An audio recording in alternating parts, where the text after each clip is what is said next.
Uitiko mabuhay po kayong lahat mga idol. Kabanata 216. Hindi na maalaya ni Covey na nanginginig siya.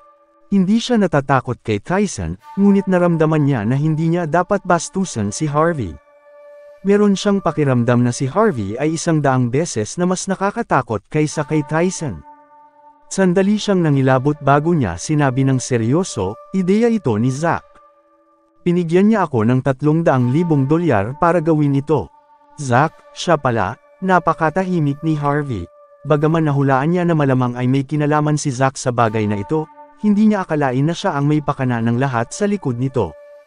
Ang mayamang lalaking iyon ay hindi magaling sa anumang bagay, ngunit siya ay sobrang talino sa paggawa ng mga kalokohan at eksenang bulok minsan. Pinuksan ni Harvey ang kanyang phone at itinapon ito kay Covey, pagkatapos ay malamig na sinabi, sabihin mo ng malinaw at huwag palampasin ni kahit isang salita. Walang malay ibinaba ni Covey ang kanyang ulo dahil hindi siya naglakas loob na tumingin ng diretso kay Harvey. Kung sa bagay, siya ang may balak na pilit na kunin si Mandy. Kung nalaman ni Harvey ang tungkol dito, hindi niya alam kung ano ang mangyayari sa kanya. Maaaring mas masahol pa ito kaysa sa masakit na kamatayan. Kung wala siyang sasabihin, bugbugin mo lang siya, sasabihin ko na. Si Covey ay mukhang napuno at mabilis na sinabi, nais ni Zack na patagalin ko ang construction ng commercial center. Gusto rin niya akong makipagtalik kay Mandy at ilantad ito sa Niamey. Kapag nangyari yon, papalayasin si Mandy sa pamilyang Zimmer. Ang ekspresyon ni Harvey ay naging napakalamig, na ang mga tao sa silid ay halos manginig. Hindi papansinin ni Harvey ang maliit na bagay ng commercial center ng pamilyang Zimmer. Ayos lang nabitawan ito ni Zack dahil nalutas na ang usapin. Gayunpaman, sinubukan niyang pagsamantalahan si Mandy. Iyon ay ganap na parusang kamatayan, hindi papayag si Harvey na sinuman ang saktan si Mandy. Ikulong mo siya, simula ngayon, wala ng Covey Chad sa Niamey. Walang pakialam na sinabi ni Harvey at lumabas ng restaurant, Sir, nagawa ko na ang lahat ng sinabi mo, pakawalan mo na ako, pakiusap. Sigaw ni Covey nang nagmamakaawa, halos lumuhad siya sa lupa, Sir, si Covey ay takot na takot, at patuloy na nagmamakaawa. Ngayon ay lubos na siyang naniniwala na si Liam Stone ay pinatay ng manugang na ito sa harap niya, hindi na lang siya pinansin ni Tyson, matapos ikulong ni Tyson at ng kanyang mga tauhan si Covey, hinatid niya pauwi si Harvey sa kanyang kotse. Kabanata 217. Sa bahay ng Zimmer, hindi mapakali si Mandy. Malamig ang ngisi ni Lillian, anong ikinakabahala mo? Isa lamang siyang walang kwentang manugang, kahit na siya ay patay na ngayon, ayos lang basta masiguro niya ang kaligtasan mo. Sa totoo lang, mas mabuti pang mamatay siya, para hindi mo na kailangang dumaan sa proseso ng pakikipag-divorce. Mom, kung hindi dahil sa kanya, hindi ako makakabalik ngayon. Takot na takot si Mandy sa sandaling ito, kung hindi pa nakaisip si Harvey ng paraan upang makaalis siya, hindi niya maisip kung ano ang mangyayari sa kanya ngayon. Ano ngayon? Bagaman nailigtas kanya ngayon, ang bagay tungkol sa commercial center ay hindi pa nalulutas. Kung hindi mo malulutas ang pangunahing isyu, ang iyong kaligtasan ay pansamantala lamang. Si Lillian ay masama kong mag-isip, ngunit hindi bobo. Agad niyang itinuro ang pinakabuod ng isyu, sumang-ayon si Cynthia at sinabi, Ate, huwag kang mag-alala. Sa tingin ko gawa-gawa lang ni Harvey ang buong sitwasyon. Natatakot siya na hiwalayan mo siya, kaya nakahanap siya ng taong kikilos para lang magpasalamat ka sa kanya. Hindi ka dapat maloko, baka bumalik siya sa ilang sandali. Tulad ng sinabi ni Cynthia, ang pinto ay natulak pabukas, at si Harvey ay lumakad papasok ng walang pinsala. Ngumuso si Cynthia at sinabing, mukhang tama ang hula ko. Kinamumuhian din ni Lillian si Harvey, at naniwala ng kaunti sa mga sinabi ni Cynthia. Maaaring wala talagang Covey Chad, ang lahat ng ito ay maaaring gawa-gawa lamang ni Harvey. Ang nakikitirang manugang na ito ay totoong karimari-marim. Sinumaan ni Mandy ng tingin ang kanyang ina at kapatid. Ang dalawang taong ito ay hindi naranasan ang nangyari kay Harvey at sa kanya kanina, kaya't nanghuhula na lamang sila. Gayunpaman, personal na naranasan niya ito at naiintindihan na si Harvey ay nagbayad ng isang malaking halaga para sa kanya. Nang makita si Harvey na papasok sa sala, Sumugod siya sa kanya at tiningnan siya mula ulo hanggang paa ng ilang beses. Matapos na matiyak na hindi siya nasugatan, bumulong siya, "Okay ka lang? Nalutas na ba ang sitwasyon?" "Mabuti na ako," ngumiti si Harvey. "Hindi ko inaasahan na may malasakit ka sa akin," namula si Mandy matapos marinig iyon. Pagkatapos ay marahan na bumulong, "Natatakot lang ako sa pag-aaksaya ng mga gastos sa medisina." Mahinang ngumiti si Harvey, pagkatapos ay sinabi, "Bueno, huwag na nating pag-usapan ito. Ang bagay ay nalutas at ang construction ay maaaring magsimula ng maayos bukas." Nalutas na. Hindi makapaniwala si Mandy, napakadali ba, para mahimok ang tulad ni Covey?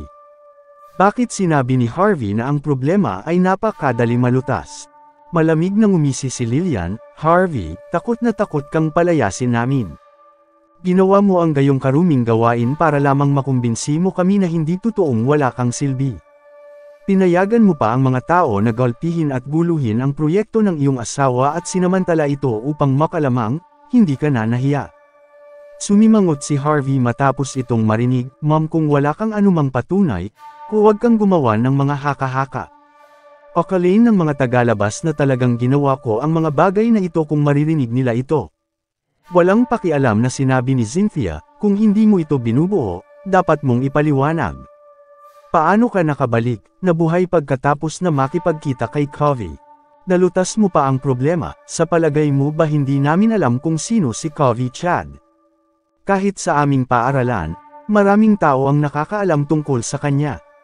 Siya ay mugol sa lipunan ng triad, ikaw, na walang silbi na gago, ay hindi makakapukaw ng taong tulad niya." Nagbago ang ekspresyon ni Harvey, hindi niya alam kung papaano ipapaliwanag ang bagay na ito. Hindi niya masabi na iniligpit na niya si Covey, kahit na sabihin niya ito, hindi maniniwala ang kanyang biyenan. Sa simula pa ay pinagkatiwalaan ni Mandy si Harvey, ngunit laking gulat niya nang makita ang ekspresyon ng mukha ni Harvey. Pagkatapos ay bumulong siya, "Harvey, sabihin mo sa akin, ikaw ba ang lahat na nasa likod ng ito? Ang mga salitang sinabi sa akin, sinabi mo ba kay Covey kung ano ang sasabihin?" Nang inag si Mandy nang maisip niya ito, kung si Harvey ang utak sa likod ng pangyayaring ito, magiging labis na nakakatakot. Si Harvey ay mukhang walang magawa at sinabi, "Mahal, nandoon ka lang ngayon, hindi mo ba masasabi? Halos inutusan ni Covey ang tao niya na bugbugin ako hanggang sa kamatayan. Paano ako magiging utak sa likod ng lahat ng ito, kagagawan ito ng ibang tao, sino yon?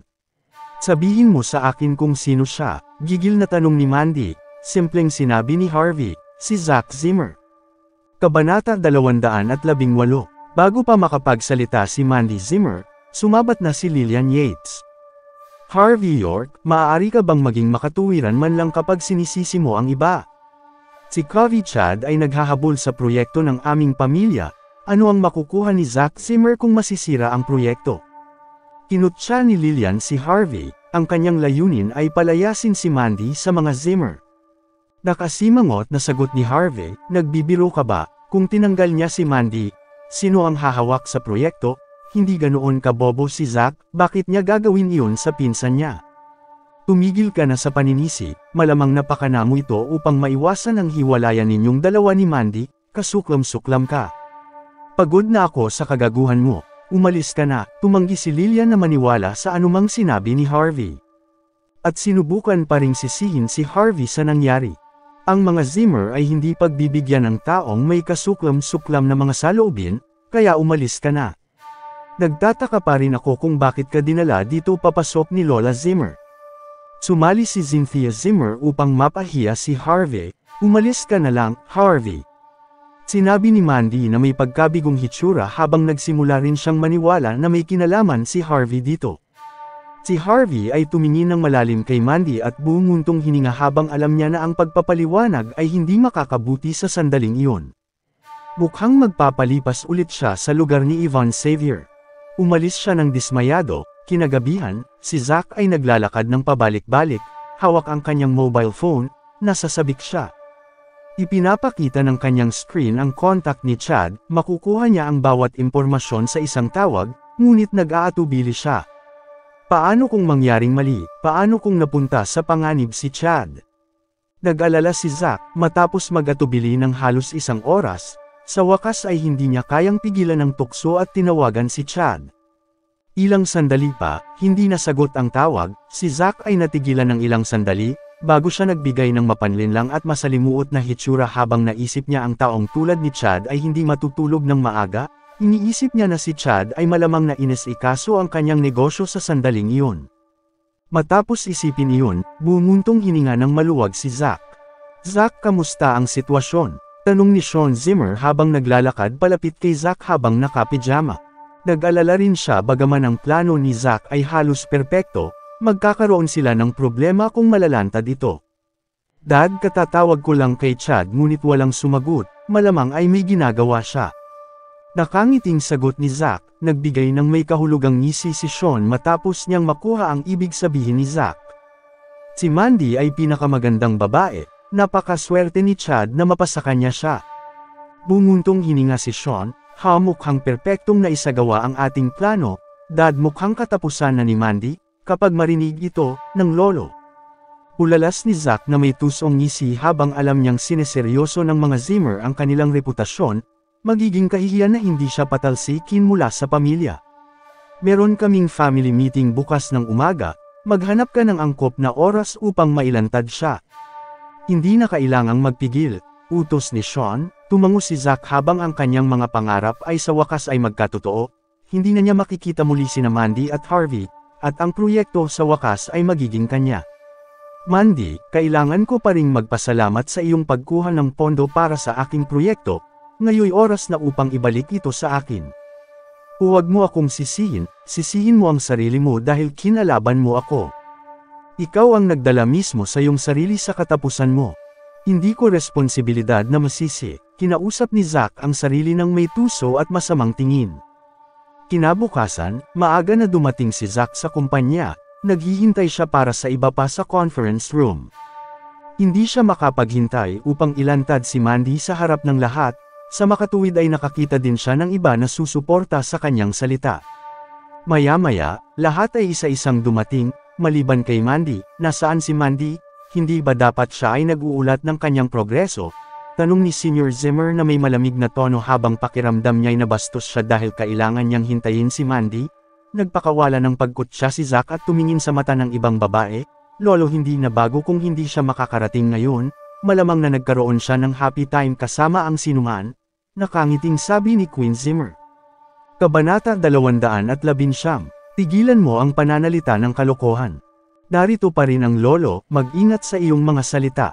Isipin mo ang iyong mga salita. Ang karamihan ng mga kamag-anak na sumang-ayon sa plano ni Zack Zimmer ay nagsimulang itaas ang kanilang mga boses, pinapalabas na ang bagay na tulad nito ay hindi dapat mailahad. Alam na alam ni Zack ang ugali ni Senior Zimmer, sineseryoso ni Senior Zimmer ang reputasyon ng mga Zimmers at sa makatuwid ay sadya niyang kinausap ang ilan sa mga kamag-anak upang gatungan ang paksa. Malakas ang loob ni Zack sapagkat naisip niya na si Covey Chad ay talagang nakasama si Mandy Zimmer sa kanyang kama. Anong meron? Mukha ba akong nagbibiro? Sumagot si Queen Zimmer na may malamig na tono at seryosong mukha. Matapos marinig ang pagtanggi ni Queen Zimmer, kahit na ang mga walang kamalayan sa mga plano ni Zack ay nagulat.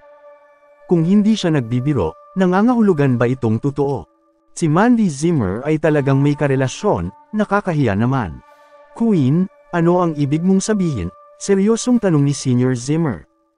Kung ang second class na pamilya tulad ng mga Zimmers ay nais na ipasok ang kanilang sarili sa mas mataas na klase, kakailanganin nila ang pera at kapangyarihan pati na rin ang magandang imahe. Hindi papahintulutan ng mga Zimmer ang gayong kahihiyan, papalayasin nila si Mandy kung talagang may ginawa siyang katulad nito anuman ang kanyang ambag sa pamilya. Lolo, hindi ako ang uri ng tao na nagsasabi ng haka-haka ng walang katibayan. Maaari mong tanungin si Zack kung hindi ka naniniwala sa akin, mas marami ang alam niya kaysa sa akin, sagot ni Queen. Ang lahat ay tumingin kay Zack dahil ito ay seryosong issue. Zack, ilabas mo na, utos ni Senior Zimmer na nakakunot ang noo. Sinulyapan ni Zack si Queen dahil hindi niya pa binabalak na isangkat ang sarili.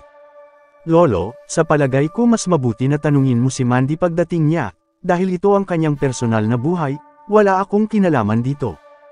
Sinisisi ni Zack si Mandy ng sinasadya, hindi mo na kailangang maghintay para sa kanya, inuutusan kitang magsalita, maaari kang lumabas kung tatanggi ka. Banta ni Senior Zimmer habang nakatingin kay Zack, lolo kung ipipilit mo. Pakiusap, ipangako mo sa akin na hindi ka magagalit dahil inutusan mo akong sabihin sa iyo. Nag-alala si Zack habang sinusubukang lumikha ng mabait at masunuring imahe ng kanyang sarili. Ipinapangako ko, sumagot si Senior Zimmer na may naiinis na ekspresyon. Nang makita ang ekspresyon ng mukha ni Senior Zimmer, lihim nang umisi si Zack. Lolo, ang nagdudulot ng kaguluhan ay ang sikat na thug sa NME na nagngangalang Coffee Chad. Siya ay ang tipo ng tao na mas gugustuhin ang malambot na negosasyon. Nag-ayos ako ng meeting para magkita sila ni Mandy kagabi, ngunit nabalitaan kong hindi pa nakakauwi si Mandy simula noong. Nagsimulang siraan ni Zack si Mandy. Coffee Chad, ang karamihan ay nagulat, dahil alam ng lahat na si Chad ay medyo malakas na thug sa NME. Hindi mahirap isipin kung anong nangyari doon na nagpalipas ng gabi si Mandy. Karamihan sa mga tao ay natuliro dahil hindi nila naisip na nanaisin ni Mandy na gawin ang bagay na ganito. Zack, sigurado ka ba na totoo ito? Oo, ito ay mahalaga sa ating imahe. Hindi ako padalos-dalos na magsasalita ng ganito. Ang ating pagsisikap ay masasayang lang kung ang sinabi ni Zack ay totoo. Ang karamihan sa mga tao ay kinausap na ni Zack upang isipin ni Senior Zimmer na si Mandy ay may ginawang hindi kapatawad-tawad. Si Zack ay naghihintay na mapatalsik si Mandy. Ito ang pinakaangkop na dahilan sa sandaling iyon. Zack, unuulit ko, sigurado ka bang totoo ang mga sinasabi mo? Pagkatapos magtanong ni Senior Zimmer kay Zack, saka ito huminga ng malalim, tandaan ng pagkadismaya. Kabanata 220. Lolo, kahit na hindi ko makumpirma kung ano ang nangyari kahapon, ngunit totoo na hindi umuwi si Mandy kagabi. Sinabi ni Zack Zimmer habang nagpapanggap na nag-aalala. Lolo, anuman ang katotohanan, dahil si Mandy ay nagpunta upang makipag-ayos para sa ating proyekto, sa palagay ko hindi namin dapat sisihin. Patuloy na sinisiraan ni Zack si Mandy Zimmer. Bam! Itinapon ni Senior Zimmer ang kanyang salamin sa sahig. Wala akong pakialam kung tungkol ito sa ating proyekto o hindi, kung talagang ipinahamak niya ang ating pamilya, hindi ko siya patatawarin. Banta ni Senior Zimmer, huwag mong sabihin yan, lolo, kahit na may ginawa siyang ganoon, ginawa niya ito para sa atin. Oo, lolo, dapat nating subukang unawain siya, dahil nahihirapan na siya sa kanyang walang silbing asawa. Tang-inang yan, nagagalit ako kahit pag-usapan lang ang Harvey York na yan. Nakakahiya na ang mga ganitong uri ng mga bagay na patuloy na nangyayari, marahil ang malas ay dinala ng walang kwentang basurang iyon. Sinabi ko na hindi ba, ano ang maaaring magampanan ng isang babae, gusto pa rin niyang maging project manager ng ating kumpanya. Nagbibiro ka ba? Tulad ng kanyang asawang walang kwenta, siya ay mas walang halaga kaysa sa kanya. Dapat nating hayaan si Zack na hawakan ito, siya ang totoong pag-asa ng ating pamilya. Kung ganun, kung ano ang nangyari, ay nangyari na, ngayon tayo ang magiging malaking biro sa NME. Ang karamihan sa mga tao ay nagtsismisan anuman ang plano ni Zack dahil lahat sila ay nag-aalala tungkol sa kahihinatnan. Matapos marinig ang mga komento ng madla, si Senior Zimmer ay mukhang galit na galit. Sa sandaling iyon, sa wakas ay lumakad na si Mandy sa silid. Nasaan ka? Bakit ngayon ka lang? Saway ni Senior Zimmer dahil sa galit. Lolo, nag-aayos ako ng ilang mga file upang may padala sa mga York pagkatapos nito, kaya't nahuli ako ng dating. Sumagot si Mandy nang medyo mapula ang mga mata habang umiiyak kagabi dahil iniisip niya na may kinalaman si Harvey sa nangyari. Nag-aayos ng mga file, o nag-ayos ng iyong kasuotan. Nakikita ko ang iyong mga mata ay mapula pa rin, lubos na nasarapan at nasiyahan ka ba kagabi? Naligo ka ba? Bakit ang baho mo? Kinutya ni Queen Zimmer si Mandy habang may nandidiring hitsura. Nakailan ba kayo ng lalaking nakasama mo kagabi? Kaya ka siguro na late ng dating dahil mukhang napagod ka, pero sa tingin ko nag-enjoy ka talaga, Mandy. Pagkatapos sabihin yun, malamig na tumawa si Queen Zimmer kasabay ng iba.